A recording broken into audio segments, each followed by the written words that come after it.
I used to think first contact would be like the movies. Flashing lights, shimmering portals, ominous radio signals. Maybe a philosophical speech from some dignified alien elder.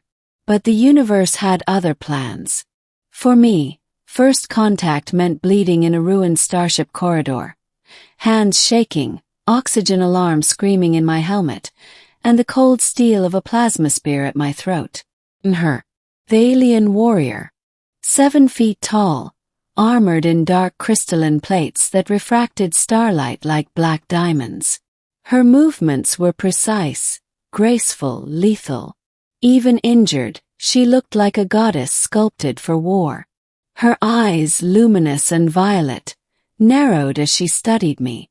She had a face that could have been carved from obsidian, angular, fierce, yet strangely elegant.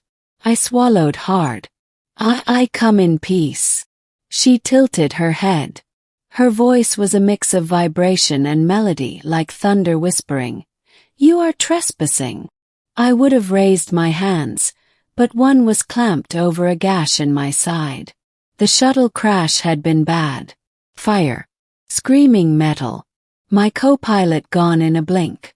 Now I stood before a towering alien warrior in the wreckage of an unknown derelict drifting beyond Neptune. Great career move, Ethan. Her spear hummed brighter. She stepped closer. My head spun. Loss of blood. Oxygen thinning. Panic clawed at me. I knew I was about to die. Then it happened. I collapsed forward, reflexively reaching out to steady myself. My glove brushed the cold, black armor on her shoulder, and every muscle in her body froze. It was like I'd hit a neurological kill switch. Her spear flickered off, clattering to the deck.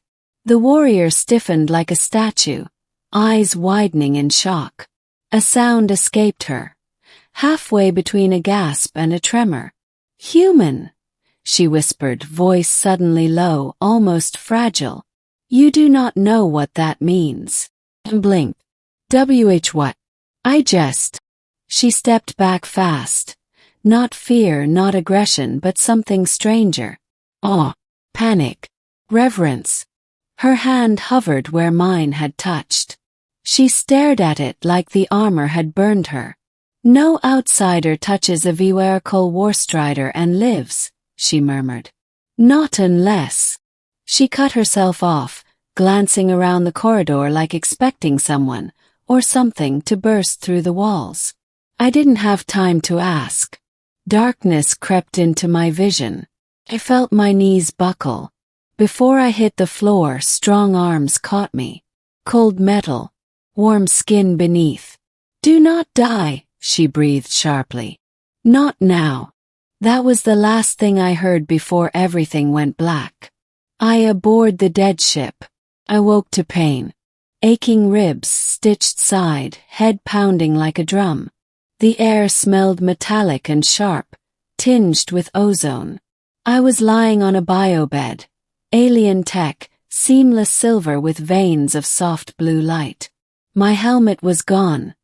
Breathable atmosphere surrounded me. The warrior sat beside me, armor removed from her arms and helm. Her features were clearer now. Still fierce, but with a haunting beauty. Skin deep gray with faint bioluminescent lines. Hair like braided silver wiring. She noticed me stir. Those violet eyes locked onto mine. You live, she said softly. Good. I tried to sit. Pain flared. She steadied me with one hand. Gentle. Controlled. She could crush my spine without effort, I was sure. My name. Ethan Cole, I managed. Exploration Division. She studied me like decoding a puzzle. I am Kayla Vora, captain of the VYR Call Order. Dead silence followed. I'd read military language my whole life. Orders. Captains. Warstriders. This wasn't just an alien. She was a soldier, rank high enough to matter. And she had saved me. Thank you, I whispered. Her jaw tightened. Do not thank me. Not yet. I frowned. What happened when I touched your armor? Long pause. Her voice dropped to a whisper dark as space. In my culture, that touch is a binding. Blink. A what? A vow. A sacred mark. Only shared between bonded warriors or, she hesitated, soul-pledged. Soul what? Cough. Okay, good to know. But I didn't mean anything by it. I was dying, Anne. She raised a hand, commanding silence. Intent does not matter. You touched a warrior's sanctum armor. The universe acknowledges the act. The bond has begun. My throat went dry. Bond? You mean like partnership? Or like marriage? Her eyes glowed hotter. In your tongue. Both. I nearly choked. I'm sorry, what? Look, I just tripped. Her expression didn't change. And yet the bond formed. I stared. This is crazy.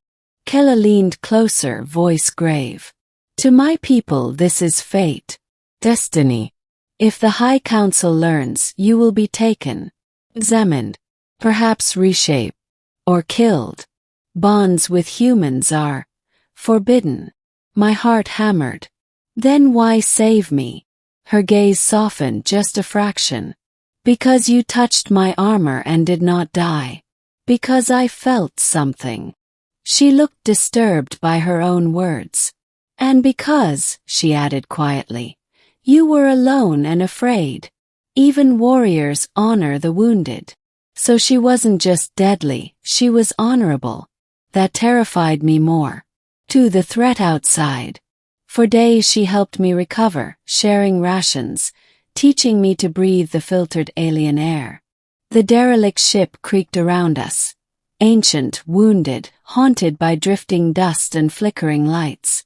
But the more time passed, the worse Kayla looked. Distracted. And eyes darting to shadows like hunted prey. What's wrong? Asked finally.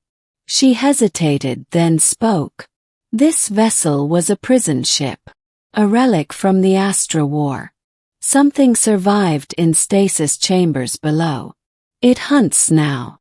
Felt cold. What hunts? The Riven. She said it like speaking a curse. A race born in void storms. They devour memories, hollow minds, feast on will. Well, perfect. Nightmare creatures in the basement. And why are we still here? I hissed. Engines are dead. Communications severed. I sent a distress pulse, but her voice faltered. If my people come, they sense the bond. Your fate will be sealed. So we were trapped with monsters and rescue meant death. Story of my life. Then we fixed the ship, I said. Together. Her gaze lingered on me, evaluating, surprised maybe. You are wounded. Fragile. Humans are stubborn, I shot back. And I owe you. A long silence. Then she nodded. We begin.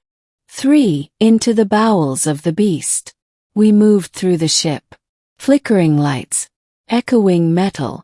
Everywhere, claw marks like jagged gashes in steel. Kayla walked ahead, spear in hand again, armor fully sealed. I followed, clutching a makeshift shock rod she'd fashioned for me. You could still leave me, I murmured. Eject in an escape pod. She didn't look back. To leave a bonded partner is dishonor. It was an accident. Her voice held pain. The stars do not believe in accident. We reached engineering, or what was left of it. Wires like intestines, coolant pools shimmering like liquid mirrors. And worse, webs. Pale fibrous pulsating webs. My stomach twisted. Those from the Riven. Yes, they feed on thought. They coat what they wish to own. Comforting. We worked fast. Rewiring conduits. Bypassing alien systems I barely understood as she barked instructions. For a moment it felt almost normal. Two people fighting a problem bigger than themselves. Then we heard it. Gittering. Clicking.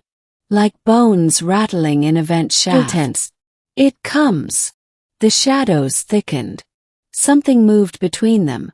Tall, warped, limbs too long, face a skull of shifting black mist and tendrils. Eyes like void stars. Hunger. A whisper slithered into my mind. Give thoughts, share memories, be empty, be ours. I staggered. Ka roared and lunged. Spear like lightning. The riven shrieked. A sound like ice cracking across the universe. They battled. Impossible speed, sparks, alien energy screaming across metal.